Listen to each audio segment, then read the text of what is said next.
Assalamualaikum warahmatullahi wabarakatuh. Berjumpa lagi bersama saya Rena Yuliana dalam mata kuliah Akuntansi Biaya. Pada sesi kali ini saya akan membahas mengenai variabel costing dengan metode harga pokok pesanan dan metode harga pokok proses.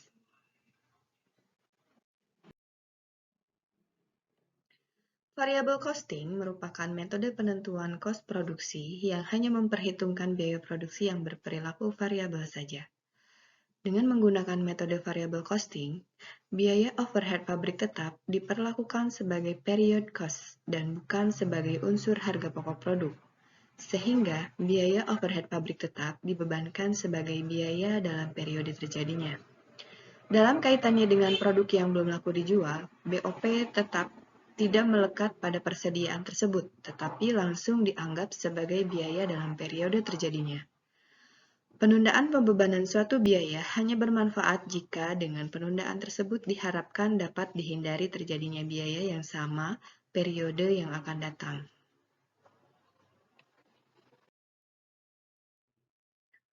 Menggunakan pendekatan penggolongan biaya variabilitas yang menggolongkan biaya ke dalam biaya variabel dan biaya tetap. Dalam penyusunan laporan laba rugi, metode costing variabel menggunakan laporan laba rugi kontribusi. Variable costing ini bermanfaat untuk tujuan pelaporan kepada pihak internal perusahaan yang menggunakan informasi laba kontribusi untuk perencanaan, pembuatan keputusan, dan pengendalian.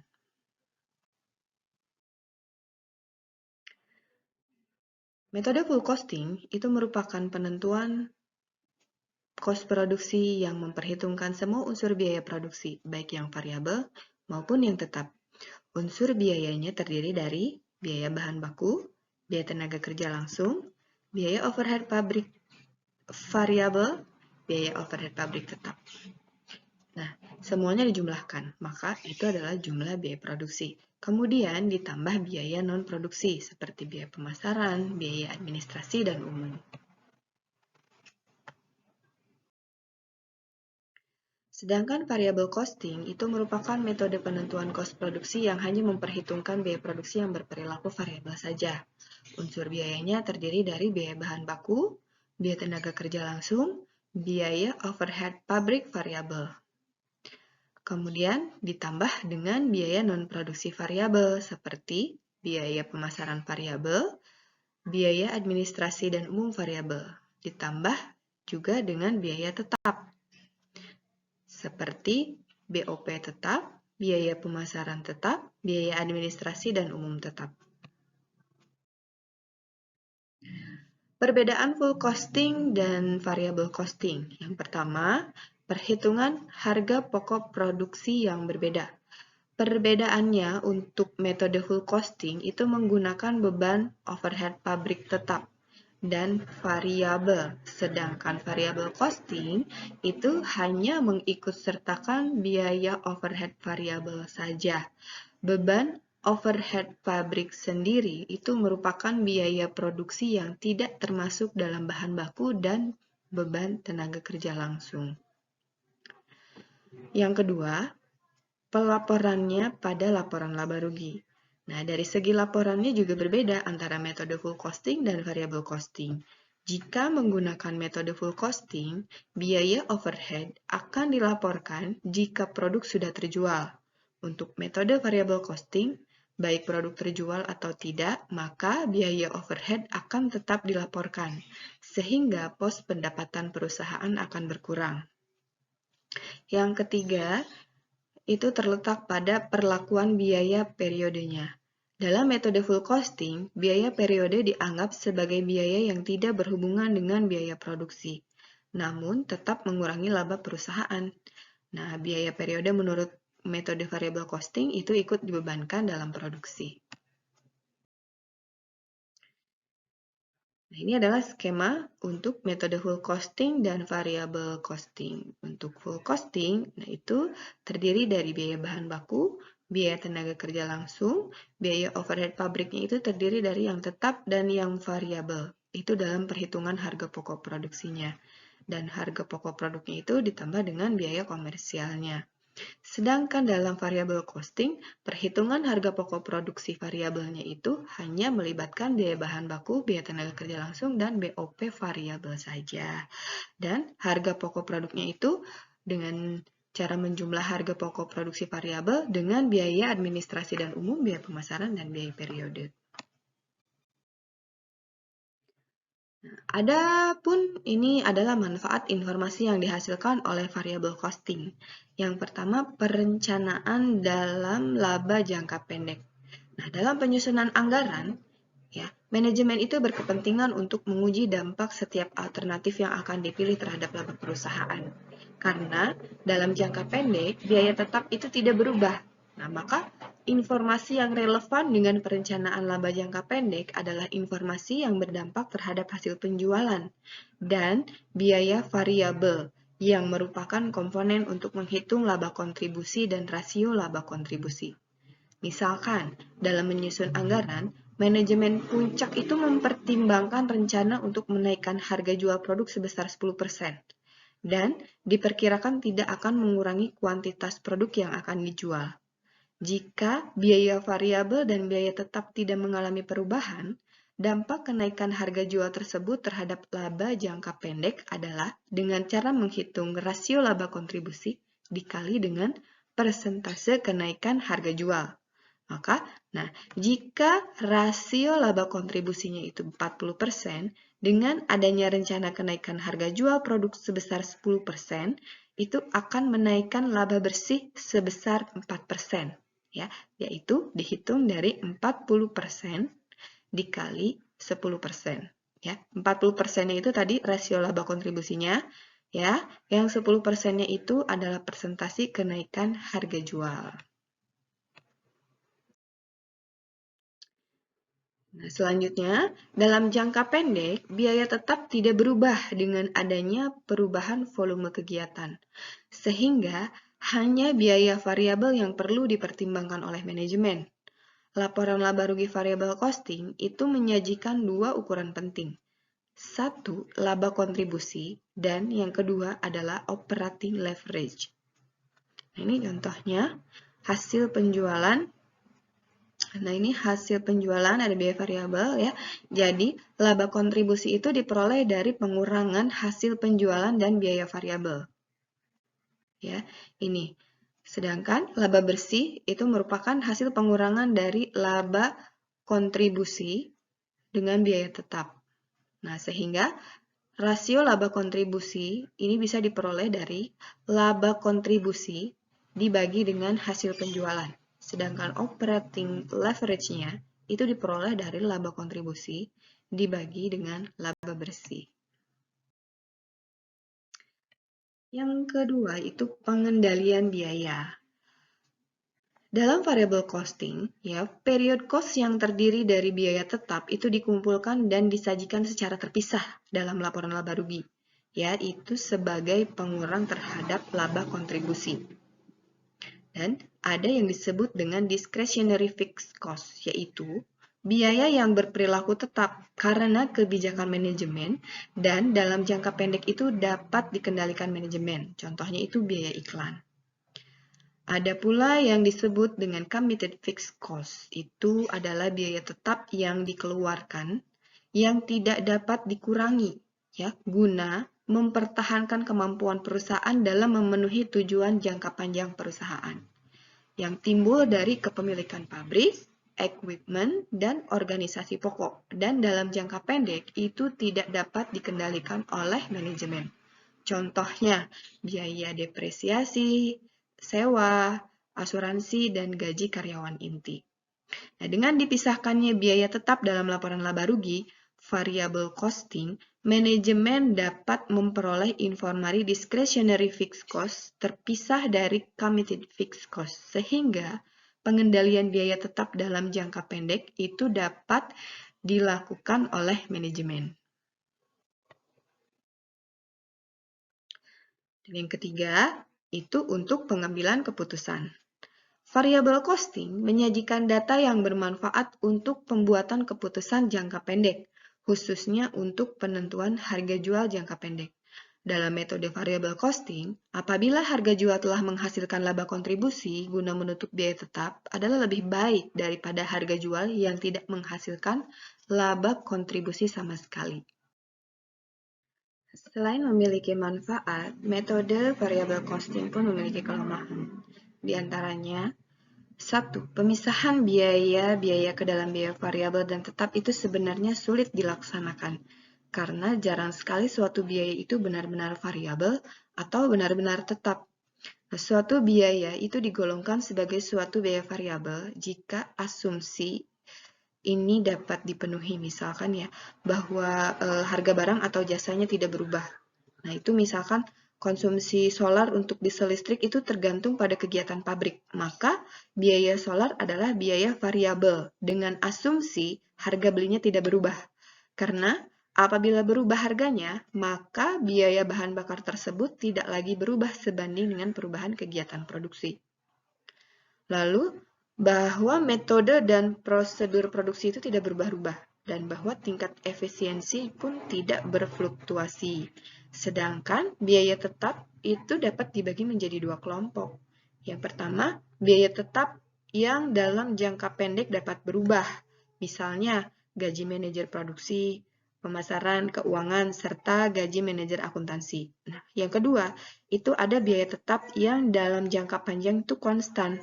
Misalnya, biaya depresiasi dan sewa kantor yang dikontrakan untuk jangka panjang. Nah, namun perlu diketahui juga bahwa dalam jangka yang panjang semua biaya itu berperilaku variabel. Yang kedua, kelemahan yang kedua, metode variable costing dianggap tidak sesuai dengan prinsip akuntansi yang lazim. Sehingga, laporan keuangan untuk kepentingan pajak dan masyarakat umum harus dibuat atas dasar metode full costing. Nah, menurut pendukung full costing, jika biaya overhead pabrik tetap tidak diperhitungkan dalam harga pokok persediaan dan harga pokok penjualan, akan menghasilkan informasi harga pokok produk yang tidak wajar. Biaya overhead pabrik tetap seperti halnya dengan biaya overhead pabrik variabel itu diperlukan untuk memproduksi dan oleh karena itu, menurut metode full costing harus dibebankan sebagai biaya produksi. Nah, tapi metode variable costing memang lebih ditujukan untuk memenuhi informasi bagi kepentingan internal perusahaan. Kelemahan ini dapat diatasi dengan mudah oleh metode variable costing dengan cara mengubah laporan laba rugi variable costing ke dalam laporan laba rugi full costing. Ya. Dan kelemahan yang ketiga itu adalah metode variable costing. Naik turunnya laba dihubungkan dengan perubahan-perubahan dalam penjualannya. Untuk perusahaan yang kegiatan usahanya bersifat musiman, variable costing itu akan menyajikan kerugian yang berlebihan dalam periode tertentu, sedangkan dalam periode lainnya akan menyajikan laba yang tidak normal. Misalkan, perusahaan jas hujan yang menjual produknya dalam menjelang atau selama musim hujan. Nah, laporan laba rugi metode variable costing akan menunjukkan laba, sedangkan bulan-bulan lain itu akan menunjukkan kerugian. Karena tidak ada biaya tetap yang ditunda pembebanannya sebagai harga pokok persediaan. Dan kelemahan yang keempat itu tidak diperhitungkannya biaya overhead pabrik tetap dalam persediaan dan harga pokok persediaan akan mengakibatkan nilai persediaan lebih rendah sehingga akan mengurangi modal kerja yang dilaporkan untuk tujuan-tujuan analisis keuangan. Ini adapun klasifikasi biaya dan informasi biaya yang dihasilkan variable costing. Itu ada biaya produksi variabel yang terdiri dari biaya bahan baku, biaya tenaga kerja, biaya overhead pabrik variabel, biaya administrasi dan umum variabel, biaya pemasaran variabel, biaya overhead pabrik tetap, biaya administrasi dan umum tetap, dan biaya pemasaran tetap. Ya, ini gambaran dari informasi biaya yang tadi telah dijelaskan. Nah, kemudian ini adalah penyajian laporan laba rugi kepada pihak luar perusahaan.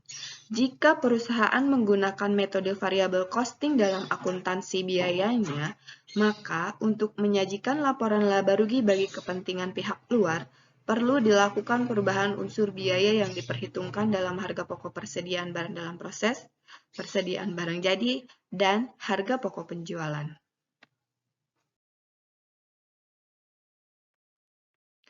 Nah, ada 3 langkah cara merubah laporan laba rugi variable costing menjadi full costing. Langkah yang pertama, itu adalah harga pokok persediaan barang dalam proses awal dan harga pokok persediaan barang jadi awal ditambah dengan biaya overhead pabrik tetap. Rumusnya, BOP tetap per unit dasar pembebanan itu dihitung dengan cara BOP sesungguhnya pada periode akuntansi sebelumnya dibagi dengan dasar pembebanan. Kemudian, BOP tetap itu diperoleh dengan BOP tetap per unit dikali kuantitas dasar pembebanan pada persediaan awal. Langkah yang kedua adalah biaya produksi menurut variable costing perlu disesuaikan dengan menambah biaya overhead pabrik tetap sesungguhnya. Dan langkah yang ketiga adalah harga pokok persediaan barang dalam proses akhir dan harga pokok persediaan barang jadi akhir ditambah dengan biaya overhead pabrik tetap. Ini cara penentuan harga pokok produk. Itu dengan menambah elemen-elemen biaya seperti biaya bahan baku, biaya tenaga kerja langsung, biaya operasional, biaya overhead pabrik variabel, dan biaya overhead pabrik tetap. Itu untuk full costing. Sedangkan untuk variable costing, elemen biaya BOP tetap itu tidak disertakan dalam perhitungannya. Kemudian besarnya laba bersih. Nah, perbedaan besar laba antara full costing dengan variable costing itu tergantung kepada besarnya perlakuan biaya produksi tetap yang ditunda pembebanannya ke dalam laba rugi. Ya, perbedaan tersebut dapat diketahui dengan perhitungan selisih BOP yang melekat pada persediaan awal dan akhir. Ini ada penentuan harga pokok produksi variabel atau yang dikenal juga dengan istilah direct costing. Nah, harga pokok produksi itu diperoleh dengan menambah 3 elemen biaya, yaitu biaya bahan baku, biaya tenaga kerja langsung, dan BOP variabel. Dengan menggunakan metode variable costing, BOP tetap itu diperlakukan sebagai period cost ya, dan bukan sebagai unsur harga pokok produk. Sehingga BOP tetap itu dibebankan sebagai biaya dalam periode terjadinya. Dalam kaitannya dengan produk yang belum laku dijual, BOP tetap itu tidak melekat pada persediaan tersebut, tetapi langsung dianggap sebagai biaya dalam periode terjadinya. Penundaan pembebanan suatu biaya hanya bermanfaat jika dengan penundaan tersebut diharapkan dapat dihindari terjadinya biaya yang sama periode yang akan datang. Ini perbandingan harga pokok variabel dan full costing dari sisi perolehan laba. Nah, ini laporan laba rugi full costing. Dan di kanannya adalah laporan laba rugi variable costing. Variable costing, harga pokok penjualan variabel. Nah, di sini biaya komersialnya biaya komersial variabel, ya. Nah, unsur biaya tetap juga tetap dimasukkan karena ini laporan laba rugi, ya. Perbedaan laporan laba rugi full costing dan variable costing. Nah, ini sama dengan yang sebelumnya, hanya saja ini menggunakan angka, ya. Lalu dampaknya terhadap laba. Nah, jika produksi sama dengan penjualan, sehingga tidak terjadi perubahan terhadap persediaan, maka laba full costing itu akan sama dengan laba variabel. Sedangkan jika produksinya lebih besar dari penjualan, sehingga terjadi peningkatan persediaan, maka laba full costingnya itu akan lebih besar dari laba variable costing. Dan jika produksinya itu lebih kecil dari penjualan, sehingga terjadi penurunan persediaan, maka laba full costing-nya itu akan lebih kecil dari laba variable costing. Nah, ini adalah implementasi dari dampak yang barusan dijelaskan di sini. Jika volume produksinya itu lebih besar dari volume penjualan, nah ini tahun 2018, ya, maka yang akan terjadi adalah di slide berikutnya. Dan ini 2019 itu volume produksinya itu lebih kecil dari penjualan. Maka di tahun 2018, nah ini laba bersihnya 30.000. Costing, variable costingnya 11.600. Nah, maka tadi laba full costingnya itu lebih besar dari laba variable costing. Jadi di sini penerapan dari dampak terhadap labanya tadi. Nah, sedangkan di tahun 2019 ya, tadi laba bersihnya ini lebih besar variable costing daripada full costing. Karena tadi volume produksinya itu lebih kecil dibanding volume penjualannya. Demikian penjelasan materi kali ini. Semoga bermanfaat. Terima kasih. Wassalamualaikum warahmatullahi wabarakatuh.